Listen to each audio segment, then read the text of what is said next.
তো গাইস, কেমন আছো সবাই? গাইস, আমাদের বাড়ির নিম গাছে দেখো একটা কাক আর একটা কোকিল পাখি পাশাপাশি বসে আছে। তো আমি এইভাবে কাক আর কোকিল পাখিকে কোনোদিন পাশাপাশি বসে থাকতে দেখি না এইভাবে। তো তোমাদের একটা কাক আর একটা কোকিল পাখির গল্প শোনাই। ইমরান হোসেন নামে একটা ফেসবুক পেজ আছে। তো তিনি খুব সুন্দর সুন্দর ভিডিও আপলোড করে। তো আমি তার প্রত্যেকটা ভিডিওই দেখি। তো তার কাছ থেকে কাক আর ওই কোকিল পাখির গল্পটা তোমরা শোনো। কাকমা জানতো তার বাসায় কোকিলের ডিম। সে চুপিসারে কোকিলের মাকে তার বাসা থেকে বেরোতে দেখেছিল। বাসায় ফিরে সে গুনে দেখেছিল তার বাসায় ডিমের সংখ্যা বৃদ্ধি ঘটেছে। জানলেও সে কিচ্ছুটি বলল না কাউকে। ধৈর্য ধরে ডিমের তা দিল। বাচ্চা হলে তাকে পোকামাকড় খাইয়ে বড় করলো। সে জানতো এই অবোধ শিশু একদিন ভিন্ন স্বরে গেয়ে উঠবে গান, আলাদা করে নিবে নিজেকে।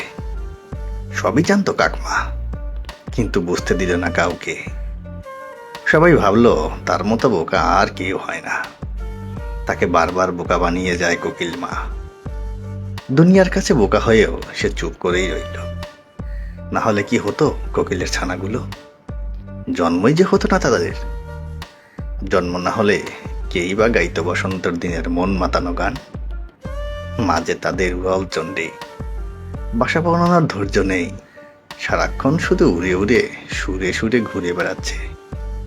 তাকে অবশ্য দোষ দেয় না কাকমা। সবাই কি আর একরকম হয়?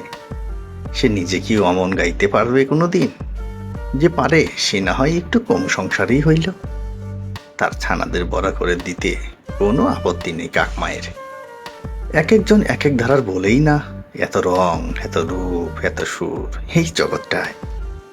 কোনো এক বসন্তর দিনে নিজের বাসায় বসে দূরের কোনো কোকিলের কুহুরব শুনে স্বরটা কেমন চেনা চেনা লাগে কাকমায়ের।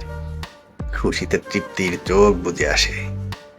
মনে মনে কত যে আশীর্বাদ সে করে তাদের। আহা বাচারা, বেঁচে থাকো। কাকমাকে নাইবা মনে করলে মধুর গানের ভুবনখানি ভরে রাখো। দুনিয়ার সবাই তাকে বোকা ভাবলেও একজন কিন্তু ঠিকই চিনেছে তাকে। না হলে কেনই বা সে ডিম পাড়ার সময় হলেই বারবার সেই কাকমায়ের বাসাতেই ফিরে আসে। কাকমা আর কোকিল মায়ের এই অদ্ভুত সম্পর্কের রসায়ন ভালোবাসা। গাইস, তোমাদের কাক আর কোকিল পাখির গল্পটা কেমন লাগলো কমেন্টে জানাবে। আর ভিডিওটা ভালো লেগে থাকলে সাবস্ক্রাইব করে দিও। দেখা হচ্ছে নেক্সট ব্লগ নিয়ে। টাটা।